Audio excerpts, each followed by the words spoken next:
வணக்கம். இன்னைக்கு ஒரு குட்டி கதை சொல்ல வந்திருக்கிறேங்க. இந்த குட்டி கதையில ஒரு விவசாயி இருந்தாருங்களாம். அவருக்கு ஒரே மகனா, அவருடைய மனைவிய ரொம்ப நல்லா பார்த்துக்கிட்டாருங்களாம். கொஞ்ச காலம் இப்படியே நல்லா வாழ்ந்தாங்களாம் அந்த குடும்பம். திடீர்னு விவசாயி இறந்து போயிட்டாருங்களாம்.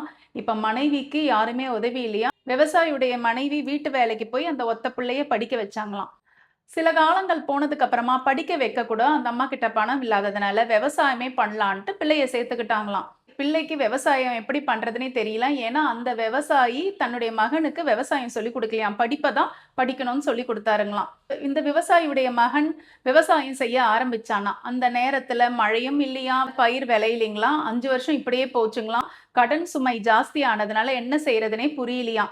கடன்காரனுங்க வந்து மிரட்ட ஆரம்பிச்சிட்டாங்களாம், எப்ப பணத்தை கொடுக்க போறேன்ட்டு. இந்த விவசாயியுடைய மகனுக்கு இருந்த கடைசி நம்பிக்கையும் போனதுனால, இனிமேல் இவ்ளோ பெரிய கடன் தொகையை என்னால அடைக்க முடியாது. எனக்கு வாழ்க்கையே வெறுத்து போச்சு. இவங்க கிட்டலாம் அசிங்கப்பட்டு ஒரேடியா போய் சேர்ந்துரணும்னு ரொம்ப மனவேதனையோட கடலை நோக்கி போயிட்டே இருந்தாருங்களாம். அங்க இருந்த மீனவர் குடிசையில ஒரு குடிசையை நோக்கி பார்த்தாருங்களாம். ஏதோ ஒண்ணு அசைஞ்சு வர மாரி இருந்துச்சாம் தொலைவுல இருந்து. கிட்ட போய் பார்த்தா, ஒரு சின்ன குழந்தை, அதுக்கு ஒரு 11 மாசம் இருக்குங்களாம்.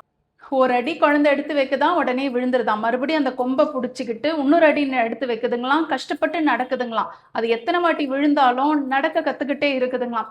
இத பார்த்த இந்த விவசாயியுடைய மகனுக்கு மனசு ரொம்ப மாற்றமாயிடுச்சாம். இந்த குழந்தையோட வயது 11 மாசமோ 12 மாசமோ இவ்ளோ ஒரு தன்னம்பிக்கையோட கீழ விழுந்தாலும் அத்தனை வாட்டி எழுந்து முயற்சி பண்ணுது பார்த்தீங்களா நடக்கிறதுக்கு. எனக்கு இவ்ளோ வயசாயிடுச்சு. எனக்கு பொறுப்பு இருக்கு. என்னுடைய அம்மா இருக்கிறாங்க என்ன நம்பிக்கிட்டு.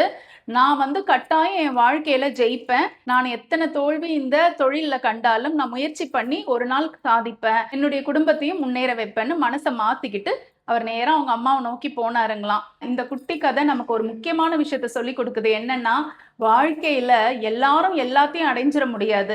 அதாவது நல்ல கணவர், நல்ல மனைவி, நல்ல காதலி, நல்ல காதலன், சொத்து, பணம், நகை, அதே மாதிரி படிப்பு, உத்தியோகம், இதெல்லாமே எல்லாருக்கும் கிடைச்சிராது.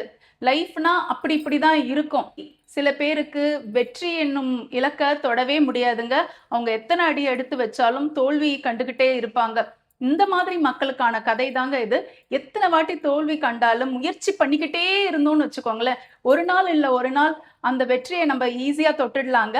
என்னுடைய வாழ்க்கையில நிறைய தோல்விகளை நான் சந்திச்சுக்கிட்டே தான் இருக்கிறேன். இருந்தாலும் அந்த மனசுல ஒரு நம்பிக்கை இருக்கு இல்லைங்களா, நம்ம முன்னேறிடுவோம் வாழ்க்கையில, இதெல்லாம் தாண்டி வந்துருவோம்னு அந்த நம்பிக்கை தான் என்ன வாழ வைக்குது.